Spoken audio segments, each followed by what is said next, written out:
And welcome back, everyone. Here we are again at Singular, our podcast where we discuss Record of the Year.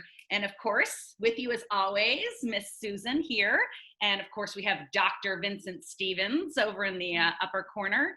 And of course, the lovely and talented Eric joining you live from NYC. You all know the rules and regulations, but we're going to throw it over to Dr. Stevens, who's going to give us a little bit of rundown for today's episode. All right, thank you, Susan. So, Singular is an opportunity for us to revisit the nominees and winners for the Record of the Year Grammy, which basically recognizes a commercial single or a track from an album that's released in any given year. So the 1996 Grammy Award ceremony recognizes, records from 1995. So a quick capsule history of the Grammys. So basically in 1957, a group of record executives got together in Hollywood and they said, well, the movie industry has the Oscars, the TV industry has the Emmys, so the music industry should have the Grammys, which sounds relatively benign. However, the subtext is this. The major record companies were very threatened by the commercial success of rock and roll because many of the records that were, making big hits were actually from independent record labels.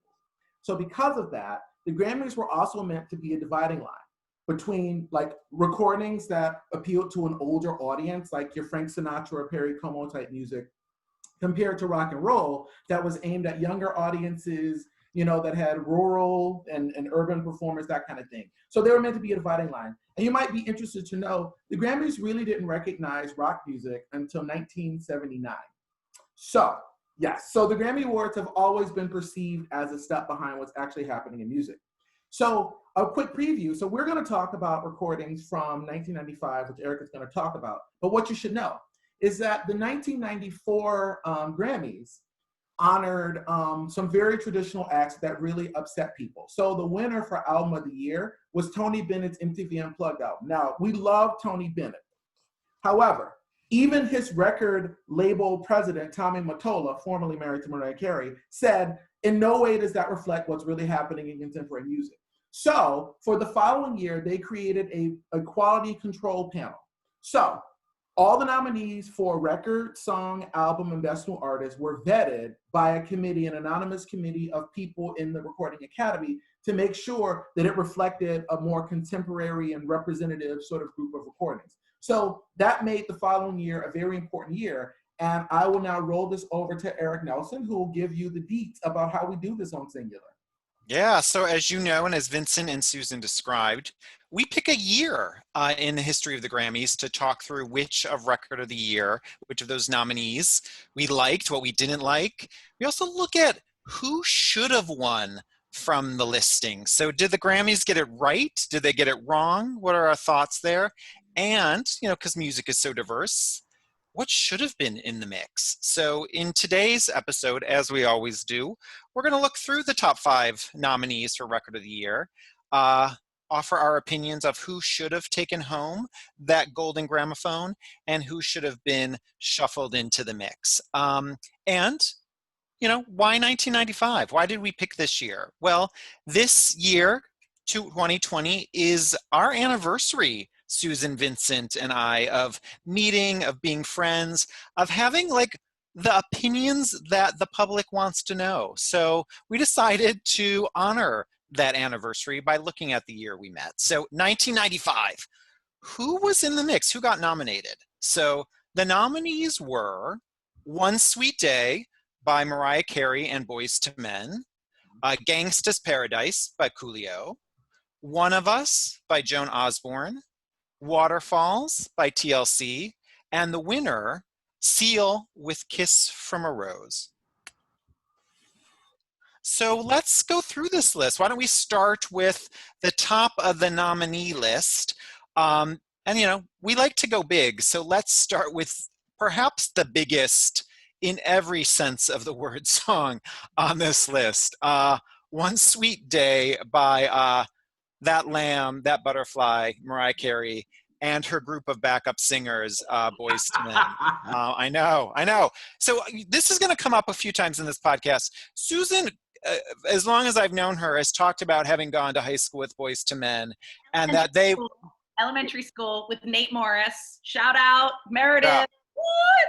It was, if I remember that story correctly, Susan, you all were in detention and you recommended that a vocal group get started, and somehow you There's weren't a in. producer aspect to it. And I was like, you know what you should do? Yeah. And Untold it, story. Adult behind the scenes. exactly, which led them to the Grammys. So I will start with a little thought of this song and then we can go around the room. But as we do, I listen to these songs again, and I had the same reaction to this song that I had probably 20 years ago when we first heard it, which was the door opens, and then as a listener, the door, I found this song to go so big so quickly that I couldn't find my way. I was so overwhelmed. It's interesting that there's another song on this podcast in this group called Waterfalls, sound and emotion that I find just really, I found it hard to get into this song. And what also, I will say one other thing, and then within about 40 seconds into this song, I lose so much interest because it has already shot its whole canon of sound so quickly that I lose focus with it. And that was my memory 20 years ago, and it was my memory again today listening to this song. I'm going to piggyback on there, Eric, because this should be my favorite. This should be my horse. This should be my winner. No disrespect to Boyz II Men and the 215. It's my hometown. It's my love. I will always be there for them. And of course, Mariah, forever and for always. But I forgot how much this song didn't work for me. But it does, however, bring back a very good recent memory, and that is from the Unbreakable Kimmy Schmidt, when Titus believes that he's going to sing this song at a funeral, but instead sings Boyz II Men, I'll Make Love to You. So it was a great moment there. But again, I feel like the song launches and tries to take off, but really sputters a little bit. Of course, I will continue to listen to it, and I'll slow jam it out anytime I'm asked. But it was not there for me, and I kind of was expecting this to be my horse in this race. Very Interesting. Vincent, as everyone knows who listens to this podcast, Vincent Stevens is one of the Lamelees, the top lambs out there of a Mariah Carey fan. So what was your thoughts? Because it's not like you were revisiting this song. Yeah. This song, yeah. Yeah, so my two thoughts are this. The Grammy Awards almost always nominate big, like adult contemporary style ballads that are very produced and very popular. So this song debuted at #1. I think it was the third or fourth song in history to do that. And it also, up until last year, was the longest running #1 hit in the history of rock era music. So given that Mariah Carey was the biggest female artist and Boyz II Men was the biggest group, it was inevitable that this would be nominated for Record of the Year. It was the most predictable choice. I would say I actually like the song. I think that there's a lot of tenderness in the song. I think the lyrics tell a very, relatable story. It's a very glossy mid-90s production. I think it's aged fairly well in that it's the kind of song that can be played on Light FM or a Quiet Storm adult contemporary radio format or adult R&B format, and it still sounds like what it sounds like. So I think you could produce that song today and it wouldn't be much different and it would still be a hit because it's just so epic. I think it was probably the most predictable and conservative choice among the nominees. It's interesting because I do think that the album that it comes from, Daydream, is actually probably Mariah Carey's best album. And even though this was the biggest song from it, I don't think it was the best song, but it was the biggest hit. So I think it was a very predictable nominee. So I think a lot of people thought it would win because of all those elements, but I think that the song that did win also represents a pretty traditional kind of ballad style, which we'll get into. So. You know what? That's why you keep getting invited back to this party, because where my historical references fail and my vocabulary can't keep up, you are there to remind us where these songs land and how they were produced and how they are able to be applied today as they were in the past. So thank you.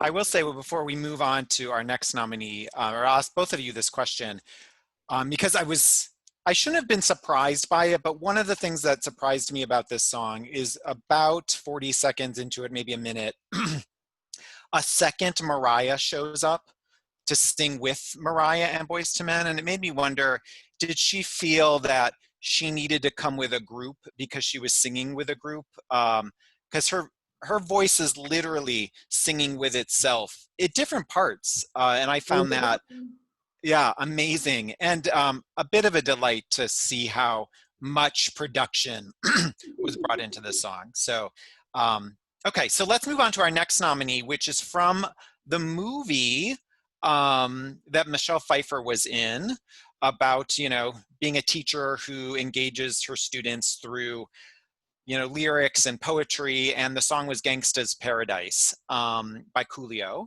So this song actually I think was the #1 song of the year for 1995, even though it didn't spend the most weeks at #1, it hung around the charts for quite a long time. And, you know, it's interesting, out of all the songs on this list, it's the one that seems to have veered into almost a parody, not the parody of the point of the song, but it gets used so often in movies that are making fun of that teacher white savior movie that comes out. So when you see things that are culturally referencing that, this song gets used. And it's interesting how when something moves into a different category from when it was originally used to, you end up hearing those versions of it. So I actually enjoyed revisiting it in its original format of how it was meant to be done. And it was, what I also found interesting about it was the vocalist. I always forget that Coolio isn't the only voice on this song. And we don't see that. I think it's LV's the voice, the singer on this, who doesn't get referenced or listed here. But it was sort of that interesting then trend of what happened with songs with vocalists and rappers together, sort of piecing together things. But I thought it held up well. I was glad to hear its original version, essentially, again, as opposed to its. Vincent, on this episode, do we have the capability to play a little bit of the track? I think we could, yeah. I mean, I know we've done that in the past, but I didn't know if we had the opportunity today. Very quickly, I'll pull up Spotify. My Spotify was active. Oh, I like your background, Vincent. Thank you. It's Wyoming, I believe, or a river in Wyoming. So my Spotify is not cooperating with me. But why don't you keep talking, and then I will pull up, let's say, Amazon, and see if we can like get a clip of it. We are not endorsed by Amazon. We are definitely not endorsed by Amazon. We should be. Susan, what were your thoughts of this song? I just want to say that I loved revisiting Gangsta's Paradise. That was such a treat for me. And honestly, much like thinking that Mariah was going to be my horse in this race, I expected to kind of come into it from the parody perspective. And just listening to it, as you talked about, Eric, kind of in its original form, it just like, it rang for me. I loved it. I was appreciating it, and I wanted to kind of like turn up the volume and sit back and take it all in. I think it held up. I think it kind of stood the test of time. Is that right? It stands the test of time. You know, interesting. Unlike One Sweet Day, I look for songs that kind of pull me in on the journey of it, and I definitely, yeah. Susan, I don't know if you felt, I was like, I was along for the ride with the song. Yeah. Which is always, that's interesting that you say that, because the time I remember the most listening to the song, I was illegally parked in my father's car, waiting for someone, and this song came on, and I was like blaring it in the car by myself. So I was along for the literal and figurative ride. Okay. Oh, I think we've got to listen, perhaps, Vincent. I think so. Okay. Thank goodness there's nothing to. Oh. Ooh. Oh my. Passwords being revealed. This is ridiculous. There we go. All right, we'll give it a Welcome, Vincent. Okay. Let's see what's in your recently viewed box.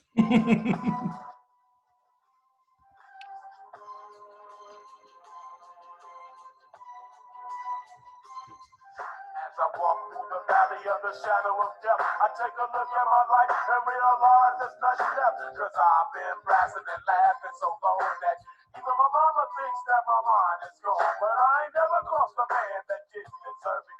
He be treated like a punk, you know that's unheard of. You better watch how you're talking and where you're walking, or you and your homies might be lying in chalk.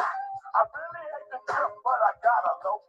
As they go, I see myself in the pistol smoke. Fool, I'm the kind of G the little homies wanna be like, on my knees in the night saying prayers.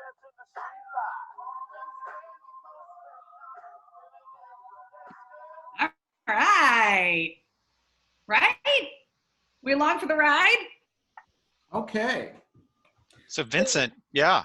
So my take on the song, to Eric's earlier point, I think this song, because of its association with Dangerous Minds, I think to me it's the song that has actually aged the worst on the list.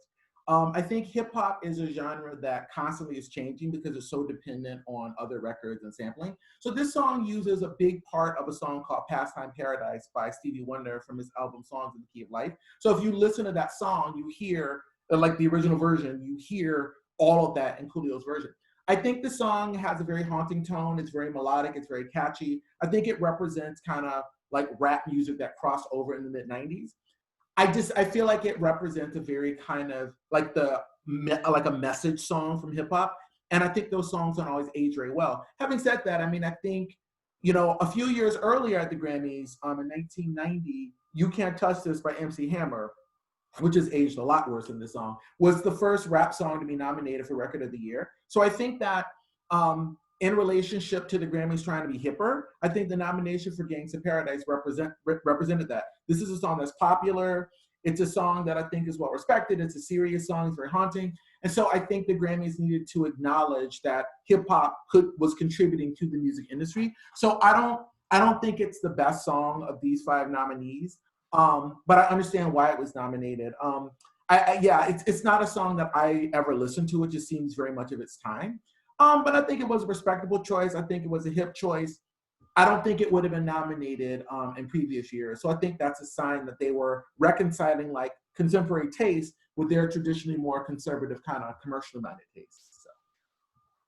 There we go. So let's move on to our third nominee, One of Us by Joan Osborne. So it was interesting revisiting this song. I hadn't heard this one as well in a very long time, though I do remember what sticks in my mind about this song is I don't know, the words were like polarizing and controversial when it came out. Is my memory what was the buzz around this song because of, using the word God and wondering if God would be more like a person we'd see on the street and whatnot. So my memory around this song was that overshadowed or really kind of became the narrative around this song. I actually liked listening to it. I found it kind of a pleasant, very good representation of that sort of mid-90s rock pop singer-songwriter song. What was interesting is, and I'll tip my hand a bit, and this isn't the one I'm going to say, but I had thought and was surprised that this year didn't include You Ought to Know by Alanis Morissette in the Record of the Year nominees. It was a Song of the Year nominee. And when I listened to that song again and I listened to this one, I thought, oh, these actually have very similar, Vincent might correct me or be able to fill in the blanks here, but the sort of distorted guitar and the production value and the sort of rock sound it was trying to emulate had very similar pieces. So I wondered if they nominated You Ought to Know as the written song of the year because it, sort of pushed this interesting,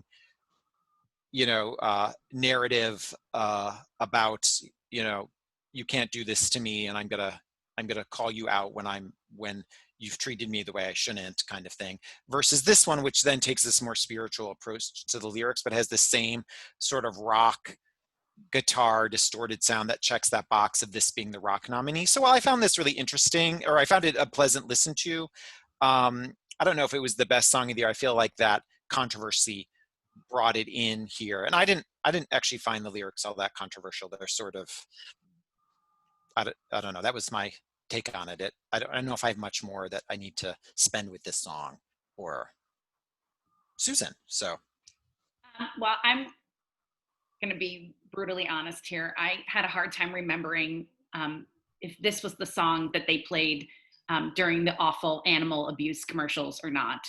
And I was confusing it with oh, Sarah McLachlan. Sarah McLachlan, yeah. Yeah, right. An angel? Yeah, whatever. And to your point, Eric, the whole like controversy around the lyrics, and then all of a sudden we're listening to it in 2020. Boo. But it's like, what's the big deal, right? Yeah. I will say I forgot, or maybe it wasn't available at the time, or maybe this is kind of the way it was released on Spotify, who we are also not endorsed by. But there's like this kind of interesting intro to it. I don't know what that was. I actually had a hard time with it. I was like, oh, I need to get this over with. Maybe it was a mood thing. I was like, I'm kind of done. And hearing it as a nominee for Record of the Year was actually surprising to me, because I'm like, do we even remember this? Like, are people still talking about this? Like, I don't know. I guess I kind of feel like with bigger songs and bigger awards, and maybe this speaks to the blind spots in the Grammys, that I was like, ugh, I'm done. I kind of hit pause and moved on. That is very, not professional, I guess. Whatever. We'll just move on to Vincent then. How's that? So Relish, Joan Osborne's debut, was one of the most acclaimed new albums of the year. Like, she was also nominated. So she didn't write the song. Eric Brazilian wrote the song, but she was also nominated for Album of the Year, Best New Artist, Best Female Vocalist, Pop Vocalist, and she was also nominated for St. Teresa in the rock category. So Joan Osborne was sort of the hip find, like somebody who was commercially successful and critically respected. And she's somebody who paid some dues, performing in different bands before sort of hitting it the mainstream. So this was the one major big hit from her album Relish. I think, much like All I Want to Do by Sheryl Crow, I think it's a very quirky, idiosyncratic song. It's got a sort of young energy. And again, it's kind of almost like the token rock nominee, even though I think it's more of a pop song than a rock song. This is a song that grew on me. When it first came out, I don't remember hearing it on the radio. And then when it was nominated, I listened to the songs. This is 25 years ago. And I remember liking it. And I remember the video where she had like the nose ring. It was the whole thing. I think this song has an interesting point of view. It's kind of whimsical. It's kind of different. I don't think it's the kind of song that would have been nominated in years prior necessarily. It's not I don't necessarily think it's the best song on this list, but I think it's also a respectable choice. And I think, again, it represented a young, new, hip artist being recognized. And I think Joan Osborne is somebody who's actually continued to be, I think, a pretty strong recording artist. And I think a lot of what she's recorded since then is so different than this song. So it's kind of almost a novelty song for her. But I thought it was a respectable nominee, but not my favorite. Okay. So let's move on to TLC, who was not going to chase Waterfalls, even though they were chasing winning a Grammy. So it's interesting. To prepare for this episode, I listened to, you can see it on Spotify, who I think maybe is debating this week whether or not they are going to sponsor us. So maybe we'll get that, sign off soon. But you can listen to the top 100 Billboard songs of each year. And that chart for 1995 is full of TLC songs because of Creep and Red Light Special and Waterfalls. And it, though this one won't be the one I say later, sonically, I just found Creep such a great song and pulled me into it so much more than this one did. And this one I get because why it's here, to Vincent's discussion earlier about the types of songs that get nominated, and often message songs come into that list, both historically and especially into the late 80s and mid 90s. Like the message song seemed to be a really important thing in this category. So this song is about, these risks or things that come into our lives that we perhaps should stay on a more, safer path. So we keep ourselves, safe and here with us. But I found this song, as much as it was trying to accomplish this message, I also, sort of like One Sweet Day, but in a very different capacity, at a certain point, I find it a boring song and I lose interest in it. It doesn't have as much spark as I would like, where Creep has more sonic layers to me, pulls me in. It's a song I'm on the journey with more than this one. So that's my take on it. Susan. I will echo that Creep support. I was thinking of that song when we were discussing this episode earlier, and I just think it's fantastic. I will say, Don't Go Chasing Waterfalls. When I queued that song back up, I was in it.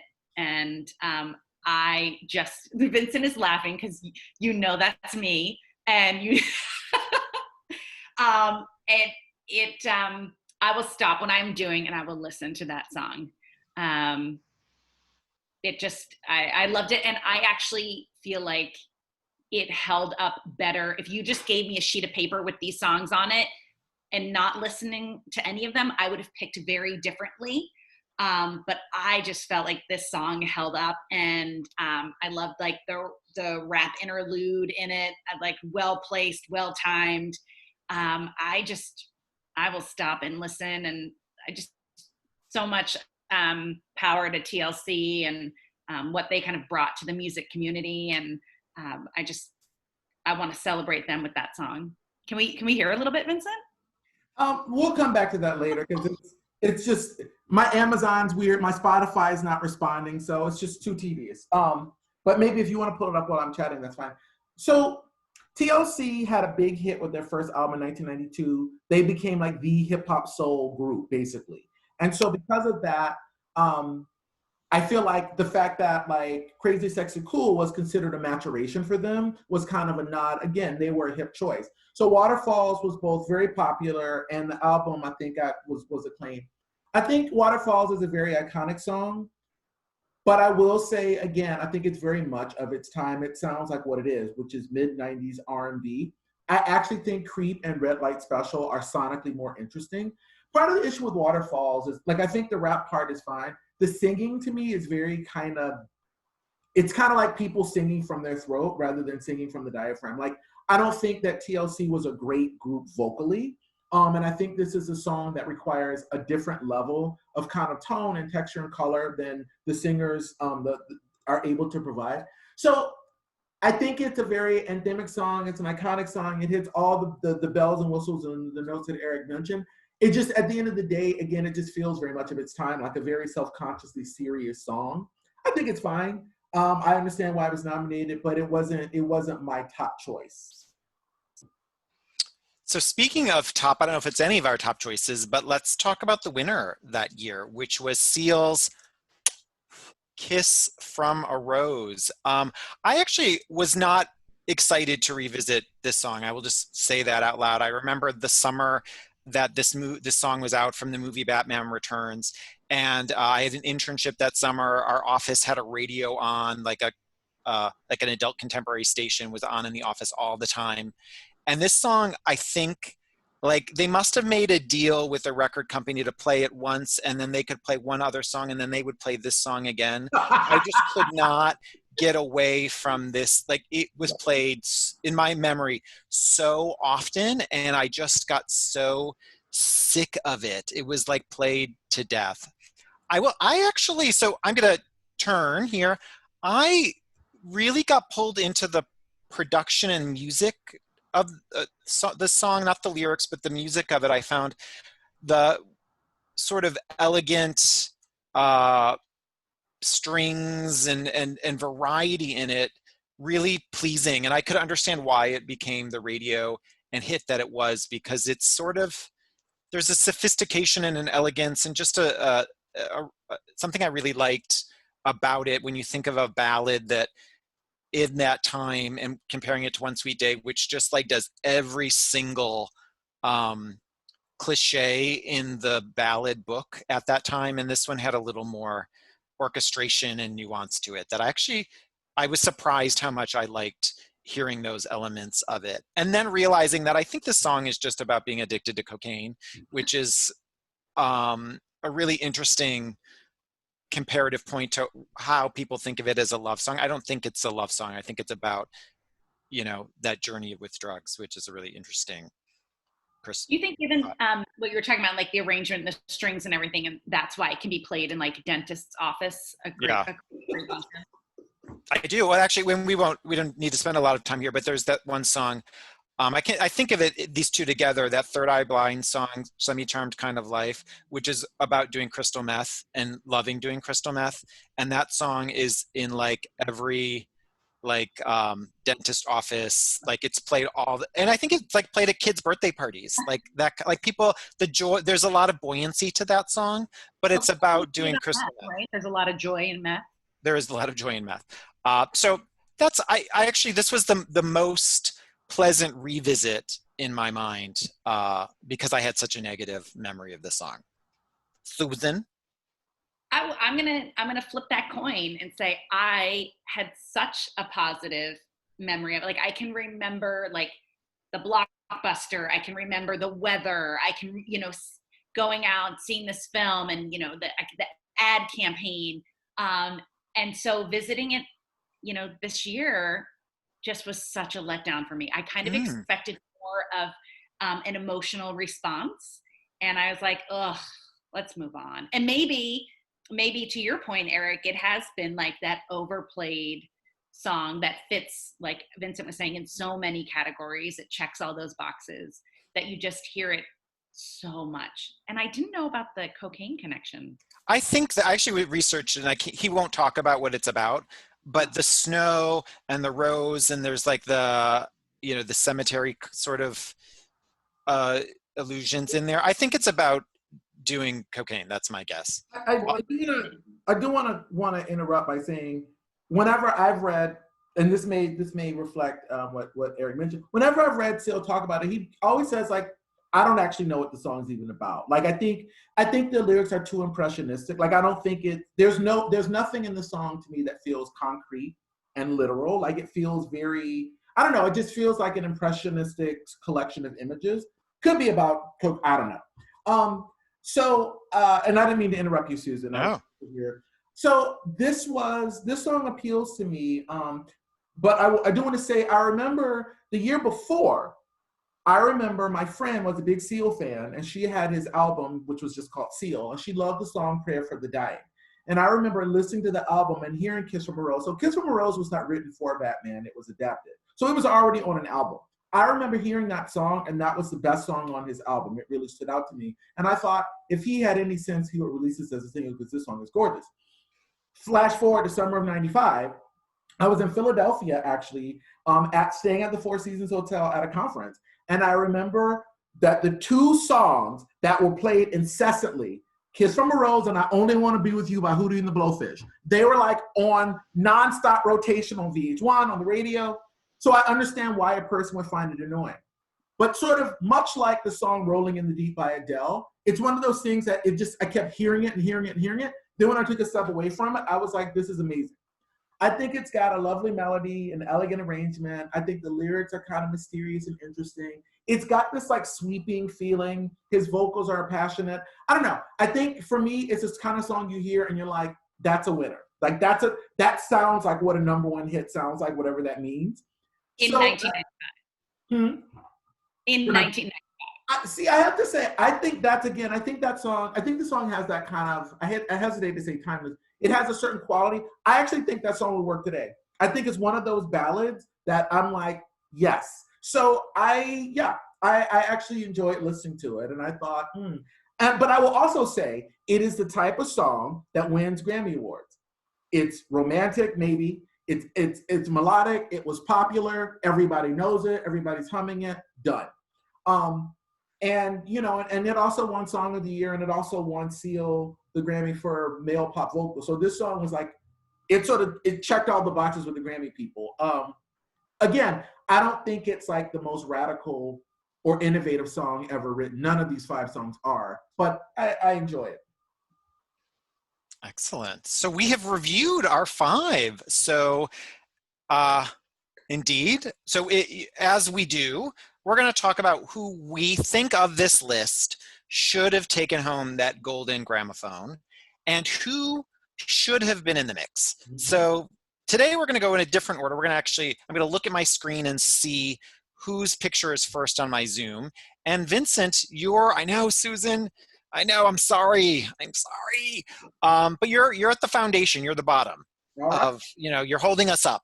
So we're going to start at the top, and Vincent is, who do you think should have wanted this list, and who would you add to the mix? So I believe that Seal, of these 5 songs, I think Seal, Kiss from a Rose was the clear winner. I think it's aged well. I think it's a respectable choice. It's not embarrassing. Like, I don't know. I mean, some of the songs that have been nominated and or won this award in the past have been pretty embarrassing. There's nothing about the song that I think is embarrassing or bad. Like, even if a person finds it dated, I still think it's like, that's a solid song. If I were to add two songs, I would add, I think Take a Bow by Madonna was eligible that year. That is one of Madonna's best records, and that's saying a lot. It's elegant, it's heartbreaking, it's beautiful, it's plush, it's a winner. The fact that that wasn't nominated for Record and Song of the Year is baffling to me. I know Bedtime Stories, the album that it came from, was nominated for Best Pop Album, but that to me definitely should have been on the list. I also love the song I Know by Dionne Farris. I know what you're doing. Like, the album that came from, Wild Seed, Wild Flower, is an amazing album. She was nominated for Best Female Pop Vocalist for that song, but I just think that's like this sort of blazing song. It's got rock elements and soul elements. So I think those are two of the best singles of the year that should have been included in this group. Excellent. Well, I'm in the middle, so I'm going to go next. And I think Vincent was cheating on by looking at my paper, because I too picked Kiss from, this really surprised me. I would have never thought this when I looked at this list and we were going to revisit it. But I think it's so, to echo what Vincent, you said, I think it's timeless. Out of all of these songs, it sounds the most still modern today, and I found that really pleasing. I think it's a really elegant, sophisticated, I love everything about the orchestrations on this song and the variety in it. So I picked that one. I'm also gonna pick two songs, and because I put it on my paper first, I also, and I, as listeners know, I'm a huge Madonna fan, and out of all of her songs, Take a Bow is the most sort of Grammy typical for this kind of category, and I was surprised. She was still under that cloud of all the erotica stuff, so I think people weren't willing to give her due because of all the shock that went in with that. But I picked, so I'm going to say this. I don't know if this is my favorite song, but I think what should have been on this list is You Gotta Be by Desiree. It does what I think these Grammy songs tend to do. It's an uplifting song. It's got a message. Vince, I think you're doing what I think you're doing is, I'm not sure if this came out in the right eligibility, even though it was 95 was the year it popped and, hit on the charts. It may come out a little earlier, so it may have not been Grammy eligible. But then they have that weird asterisk category to say when things like gain knowledge, that's the year it can fall into sometimes. So I don't know. And what that song did that none of these do is have a real like buoyancy to them that I missed from this category. This was, with everything going on in the mid 90s, from the challenges in our, what was going on with our economy, what was going on with AIDS, and how that was, it was spreading to different, communities, and just, this was a time of real reckoning or questioning things. So it's not surprising to me that there's a lot of like message songs in here, but that is a message song that also has a lot of levity to it. Yeah, I agree. I think that's a beautiful song. And I wanted to add, yeah, it was released in '94, and then it was re-released in '95, so it was ineligible. I also wanted to say You Oughta Know, because You Oughta Know was actually a track and was not released as a commercial single. Somehow it could be nominated for Song of the Year, and it could be nominated for Female Rock Vocal and Rock Song, but it could not be nominated for Record of the Year. Oh, I didn't know that. And I thought that was really strange. I think that because now everything is a digital download, I think the Grammys have changed that policy. But obviously that song, even though that's not my favorite song, I think it certainly would have been an interesting choice to add to the mix. So, yeah. Okay, Susan, bring it home for us. Well, I'm gonna wear my heart on my sleeve. I'm gonna reveal all my cards. This is the girl that I am, and if you've been following along and you hear the songs that I talk about or the songs that ring true to me, my smart speaker, who we're also not endorsed by, when I speak to her, I ask her just to play 80s and 90s R&B. That's where I fall. That's where my heart is. That's what I like to thump along to. So for standing the test of time, for riding that wave, for going on that journey, I would have picked Waterfalls. That's where I am, and I think Seal can have all the dentist's office he wants. Woo, I love it when you get bitchy. And I probably then, if I had to pick a second choice, I probably would have gone for Gangsta's Paradise. I mean, I'm just gonna put it all out there. You're a hip Grammy voter is what you are. I am. I've got my fingers on the pulse of what the kids want these days. Yeah. Totally.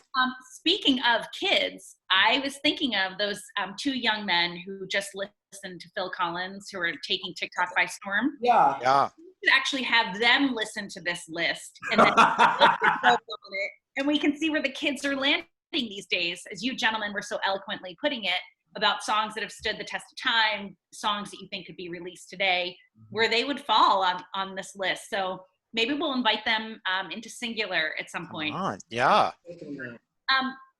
Also, and Vincent and Eric, you'll correct me if I'm wrong, as usual. You're never wrong, though. That's a muscle I never have to flex the correction. Thank you. Did Mariah Carey's Fantasy debut in 1995? And was that not a nominee? That was nominated for Best Female Pop Vocal, but she lost to Annie Lennox for No More I Love Yous. Wow. Yep. Okay, just a moment. Mm-hmm. Okay. Should we all take a moment for that? The thing about the Grammys that I find so crazy, actually, is that in their vocal categories, they have pop and R&B and country. It's funny to me, though, that I think the line between what's pop and what's R&B is very vague. But also, it wasn't until, I think, 1998 that they had a dance recording category, which is crazy.